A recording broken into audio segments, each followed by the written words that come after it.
You know, one of the things that always fascinates me in this life is that how words and how ideas and concepts can be so separating in terms of the way we relate to one another.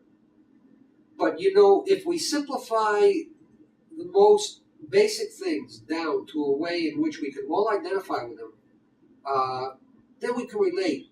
And then it demystifies the whole essence of what we're trying to communicate to one another. And so it is with meditation. Meditation is very, very much misunderstood.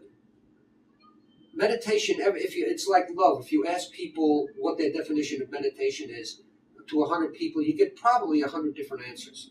And the same with asking people about what they feel love is or freedom or whatever. But what I think demystifies it for me the most is, you know, I've been an athlete all my life. I've also been a meditator for 30 years. And they are not mutually exclusive. In fact, in today's world, it's becoming more and more recognized not as a mystical practice that's only a few kind of weird people do. It has become accepted as a major contributor to real success in this life. Example, some years ago, probably, at least in most people's eyes, maybe the greatest basketball player that ever lived, Michael Jordan, had played for about 4 or 5 years in the NBA, the National Basketball Association, and he had won all kinds of individual honors. Never won a championship, but he won scoring championships and most valuable players and defensive player of the year and all of that. And he longed to win a championship. And one year, the team was taken over by a new coach, Phil Jackson. And what Phil Jackson did is walk into the locker room. And he sat down with the players and he said, listen, he gave everybody a book. He said, this is a book on meditation.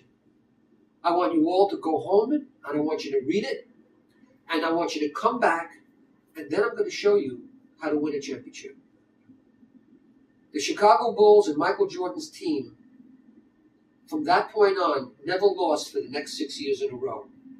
Phil Jackson, who was made fun of for the way in which he conducted meditation as part of his coaching, was looked down upon and looked at as weird. They called him all kinds of names in the media and what have you.